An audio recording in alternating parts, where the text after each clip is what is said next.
بسم اللہ الرحمن الرحیم۔ رسول اللہ صلی اللہ علیہ وآلہ وسلم نے مدینہ آتے ہی مدینہ کے انصار اور مہاجرین کے درمیان مواخات یعنی بھائی چارہ قائم کیا اور یہود کے مختلف قبائل کے ساتھ معاہدے کر کے مدینے کا 51 شقوں پر مبنی میثاق مدینہ لکھا، جو مدینے کا ایک آئینی ڈھانچہ تھا جس میں تمام شہریوں کے حقوق متعین کیے گئے تھے۔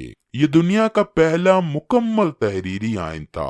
باقی جو بھی آئین بیان کیے جاتے ہیں ان میں صرف بادشاہوں کے حقوق بیان کیے گئے ہیں، شہریوں اور ریاست کے حقوق کو فرائض کا تعین نہیں کیا گیا۔ یہود کی سیرت و فطرت جو قرآن نے سورہ البقرہ سے شروع کر کے پورے قرآن میں جگہ جگہ بیان کی ہے، وہ غداری و بدعہدی کی شرمناک داستان ہے جو انہوں نے حضرت موسیٰ علیہ السلام کے ساتھ بھی بار بار دہرائی، جبکہ ان پر ایمان بھی رکھتے تھے اور ان کے معجزوں کا کمایا کھا بھی رہے تھے، طعن و تشنیع بھی کرتے جا رہے تھے، یہاں تک کہ جب انہیں بیت المقدس میں داخل ہونے کے لیے آگے بڑھنے کو کہا گیا تو انہوں نے صاف صاف جواب دیا، اے موسیٰ، جا تو اور تیرا خدا جا کے لڑو، ہم یہاں ہی بیٹھے ہیں۔ جب اس جسارت پر 40 سال کی قید ملی تو من و سلوہ نازل ہوا، مگر پھر بھی اس بدبخت قوم کے نخرے دیکھنے والے تھے، یوں فرمائش کر رہے تھے کہ گویا معاذ اللہ حضرت موسیٰ علیہ السلام کسی ہوٹل کے کھانا بنانے والے ہیں، جن سے فرمائشیں بھی ہو رہی ہیں اور کھانے پر اعتراض بھی ہو رہے ہیں، اور ساتھ ہی ساتھ اس ادا کے ساتھ اپنے رب سے مانگ، اے موسیٰ اپنے رب کو یہ کہہ، گویا اللہ صرف موسیٰ کا رب تھا، ان کا تو کچھ لگتا ہی نہیں۔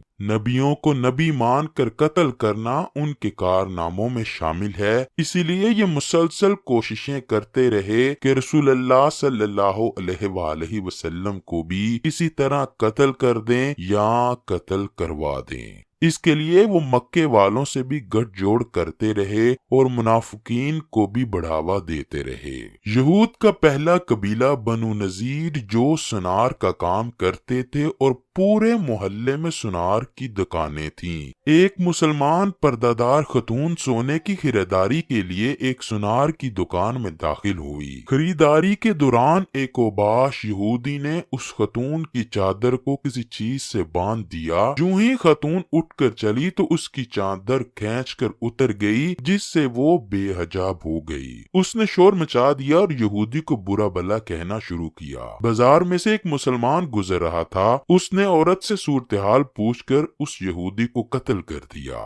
یہود کا محلہ تھا، یہود نے اس نوجوان کو بھی قتل کر دیا۔ بات نبی کریم صلی اللہ علیہ وآلہ وسلم تک پہنچی تو آپ نے یہود کو پیغام بھیجا کہ تمہارے آدمی نے تو اپنے کیے کی سزا پائی ہے، کیونکہ اس نے ایک مسلمان عورت کی عصمت پر ہاتھ ڈالا تھا، جبکہ تم نے مسلمان کو ناحق قتل کیا ہے، اس کا خون بہا ادا کیا جائے۔ یہود نے سازش کر کے آپ کو پیغام بھیجا کہ آپ تشریف لائیے اور خون بہا لے جائیے۔ جب آپ خون بہا لینے گئے تو انہوں نے آپ کو ایک مکان کی دیوار کے ساتھ بٹھا دیا اور اپنے ایک آدمی کو چھت پر بھیجا کہ وہ آپ صلی اللہ علیہ وآلہ وسلم پر وزنی پتھر گرا دے، جو اسی مقصد کے لیے چھت پر پہنچا دیا گیا تھا۔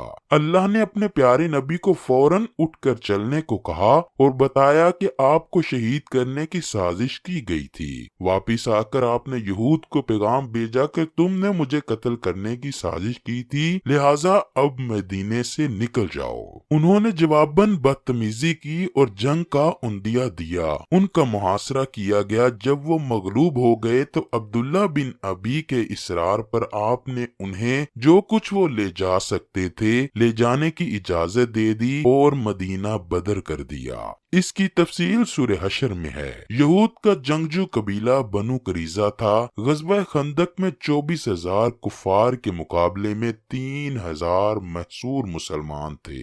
اس دوران بنو قریظہ نے اندر سے مسلمانوں پر وار کرنے کا منصوبہ بنایا اور جہاں خواتین اور بچوں کو رکھا گیا تھا اس حویلی پر حملہ کرنے کا پلان بنایا تاکہ جو ہی مسلمانوں کی توجہ بٹے باہر سے لشکر کو مدینے میں داخلے کا موقع مل جائے گا، مگر جاسوسی کے دوران ان کے مخبر کو حضرت صفیہ نے قتل کر دیا، جس پر وہ دہشت زدہ ہو گئے کہ شاید یہاں پر بھی مسلمانوں کی جماعت عورتوں کی حفاظت پر مامور ہے۔ حالانکہ وہاں مردوں میں سے صرف حضرت حسان بن ثابت ہی تھے جو کہ لڑائی بالکل نہ جانتے تھے۔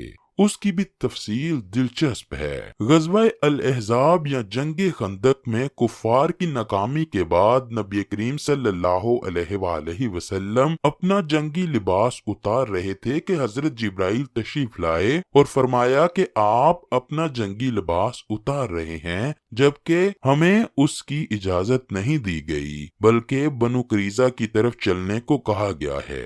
رسول اللہ صلی اللہ علیہ وآلہ وسلم نے بھی صحابہ میں اعلان کر دیا کہ اسی حال میں بنو قریظہ کی طرف کوچ کرو۔ بنو قریظہ کا محاصرہ کر لیا گیا۔ 25 دن کے محاصرے کے بعد یہود نے مطالبہ کیا کہ انہیں بھی بنو نذیر کی طرح کہیں چلے جانے کی اجازت دی جائے، مگر حضور صلی اللہ علیہ وآلہ وسلم نے یہ منظور نہ فرمایا اور ان سے کہا کہ تمہارے پاس 2 اختیار ہیں، تمہارا فیصلہ میں خود کروں یا کسی دوسرے شخص کو منتخب کر لو۔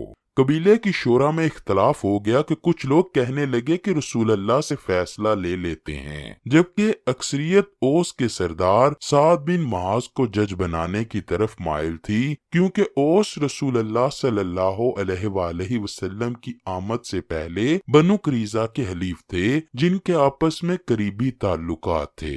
رسول اللہ صلی اللہ علیہ وآلہ وسلم نے یہ درخواست منظور کر کے بنو قریظہ کا معاملہ سعد بن معاذ کو سونپ دیا۔ سعد بن معاذ نے فیصلہ دیا کہ ان کے قابل جنگ مردوں کو قتل کر دیا جائے۔ سعد بن معاذ نے یہ فیصلہ کیا کہ بنو قریظہ کے قابل جنگ مردوں کو قتل کر دیا جائے، جس پر عمل درآمد کیا گیا۔ اصولاً یہ فیصلہ حضور صلی اللہ علیہ وآلہ وسلم نے کیا ہی نہیں تھا، بلکہ بنو قریظہ کے اپنے منتخب کردہ ثالث کا فیصلہ تھا جو ان کو رہا بھی کر سکتا تھا اور ملک بدر بھی، مگر حقیقت یہ ہے کہ یہ ایک آسمانی فیصلہ تھا جو کہ ٹھیک اللہ کی سنت کے مطابق تھا جو وہ اپنے رسولوں کے معاملے میں اختیار کرتا ہے۔